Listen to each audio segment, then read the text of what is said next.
Now, folks, all the way from the West Coast, humorist Will Roberts and his take on the day's news, brought to you by politicalcomedians.com. All right, Will, what's the scoop? Well, this week I'm going to tackle a serious subject. I know what you're thinking, but Will, you're a humorist. Folks, every once in a while, even a funny person has to show that they have a serious bone in their body, and not just a funny bone. The subject? Bullies. You can never really look at an adult and see if they were bullied when they were kids. When I was younger, I was one of those kids. See, my family moved a lot before I was 12, and I moved 15 times, as a matter of fact. When I say that, folks most of the time reply, military? And I say, no, bad checks.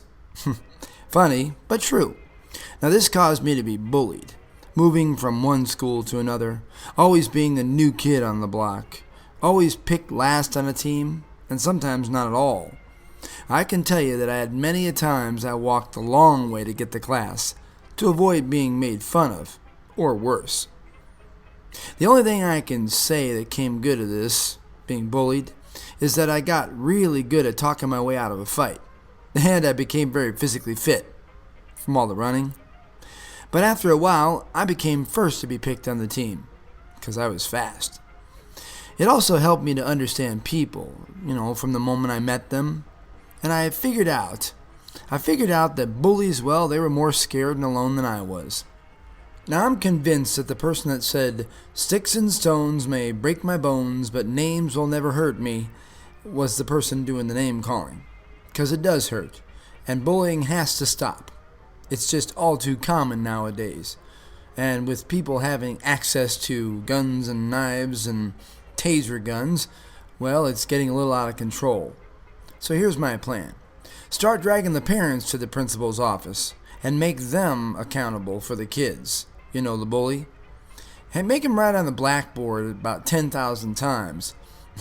I will stop being a bully and treat people the way I want to be treated. 10,000 times. You might be surprised this may help work out some of their family problems as well. Now, chances are if you're feeling guilty right now by listening to this, you might be that person that was bullying someone when you were younger. We forgive you, as long as you're not doing it now to your kids, or to people you know.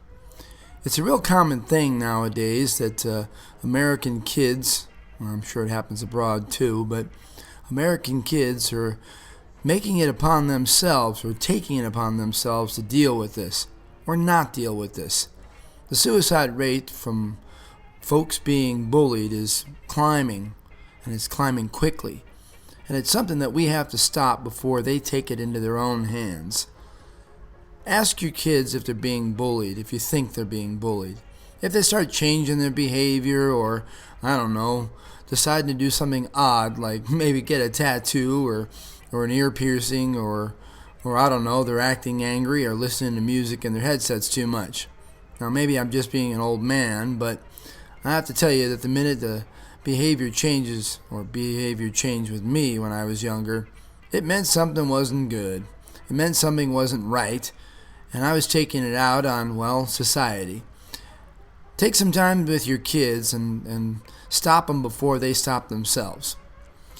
All right, well, there's lots of websites out there and lots of places you can go to get some help if you think that someone that you know is being bullied. But the first place you want to go is your own family. It's the best and easiest way to solve a problem. Remember, take some time when you have dinner with them and talk to them about stuff.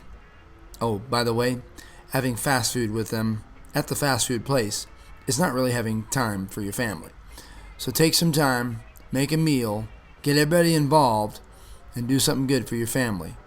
Keep them a family. See, it's not the 1950s anymore, where mom stayed at home and dad had a stern hand over the family. These days, both mom and dad work. And then mom comes home and she works overtime, caring for the family. Things are moving faster, and our kids even faster than us, thanks to 5-hour energy drinks. And when things move faster, they pass us by.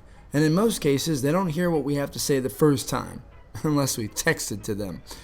Things like, "I love you, son," or "Sweetheart, brush your teeth," or "Have you done your homework?" Questions that tell us how our kid's day is. Like how are your grades? Is anyone picking on you? We just don't have the time that we used to. Studies show that people cannot multitask. I say you've not seen a day in the life of a family with kids. I saw this family recently, and they were a mom and a dad and 2 kids, maybe a 5 and a 9-year-old. What amazed me the most was that they all had some sort of electronic device at the table with them, and they were all playing with it the whole time. Oh, they did put the devices down one time to pick up a fork, but that was only to switch hands.